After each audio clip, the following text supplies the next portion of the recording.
Hello, I'm Sherry Sinnott Springer, the director of the Illinois Service Resource Center. Children with communication challenges often experience frustration that can lead to behavior challenges. The Illinois State Board of Education recognizes this and has established the Illinois Service Resource Center to assist parents and educators in providing support for children who are deaf or hard of hearing. These services and resources are available for all students who are deaf or hard of hearing, as well as services and resources for those students experiencing specific behavior challenges.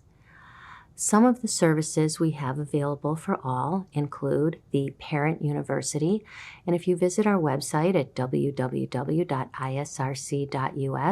you will see the multiple modules available with topics such as deaf culture, behavior, self-advocacy, and even addressing siblings of children with disabilities. Parents who complete these modules are eligible to receive incentives such as books, DVDs, and games that are mailed out to you upon completion of the modules.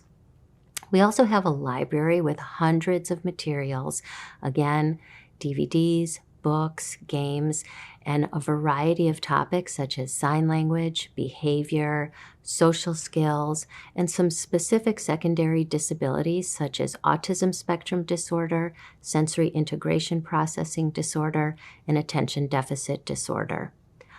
Another section on the parent page of our website is the downloads page, which includes a variety of files that you can look at that includes information on potty training with a child who's deaf or hard of hearing. We have many different examples of behavior charts that can be used at home. And we even have an All About Me template that many parents find useful for bringing to individual education plan meetings, to a karate teacher, any teacher who's going to be working with your child, and it's customizable. You fill in the information about your child, and you have just a quick handout that you can provide to adults who will be working with your child.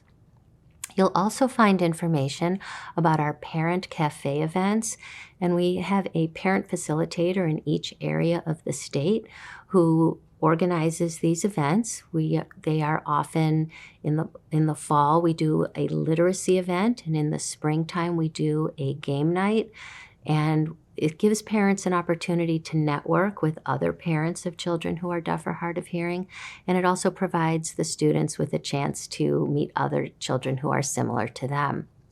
So those are some of the services for all students who are deaf or hard of hearing. If there is a student who has some specific behavior challenges, we have some separate services and resources for those students. For example, we provide on-site visits at home to address behavior challenges, and what we do is we work with the parents to identify what is the specific behavior of concern and what would we like the child to do instead. We have to first figure out what is the child trying to communicate with this behavior. And once we figure out what we would like the child to do instead, we identify strategies to teach, model, prompt, and reinforce these expected behaviors. So some ways we might teach the expected behavior would be to create something called a social story or social narrative, which is kind of just a little story with some visual pictures. And the child is able to read about what the behavior is expected to look like. Another example would be create a video, and we have either the child or a sibling demonstrate the expected behavior. And this is another way to teach the child what we are expecting the behavior to look like. And then we talk about how are we going to model and practice, how will we prompt the expected behavior, and what are some ways we will reinforce, whether it's verbal praise, earning incentives of some sort, whether it be a tangible incentive such as stickers or M&Ms, or some sort of social incentive such as time with a parent or other preferred person. Additional strategies that we might be discussing if there's a child with behavior challenges would include first to say the behavior that you want to see instead of the behavior you do not want to see. And an example of this is if you do not want someone to wear shoes in your home, instead of saying don't wear shoes, we would say leave your shoes at the door or take your shoes off at the door. We're telling the person, here's what I want you to do.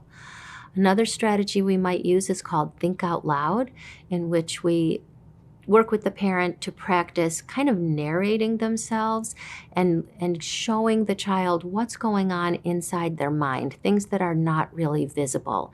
And an example of this is perhaps the adult might say, I really would like to watch television right now, but I'm going to be responsible and do the dishes first. And this kind of externalizes the thinking going on for the parent and lets the child have something that can be observed. Now, you may notice that I used the word responsible just now, and most schools in Illinois are teaching school-wide behavior expectations to the students to be respectful, be responsible, and be safe. And when students are learning these expectations at school and learning what these expectations look like in the cafeteria, in the hallway, on the playground, we can then transfer that knowledge into the home and kind of figure out what does respect and responsibility and safety look like at home. And then we can use that language for both behavior praise and behavior corrections. We also think about ways to establish home-school connections so that the strategies being used at home and at school are consistent and the child is receiving consistent messages in both environments. Another strategy that is being used in many schools that we can carry into the home is called zones of regulation. And this teaches students to put their emotions into 4 major categories that are color-based. Blue is I'm kind of tired or sad. Green is I'm calm and I'm ready to learn. Yellow is I'm getting a little bit frustrated. And red is I'm really angry.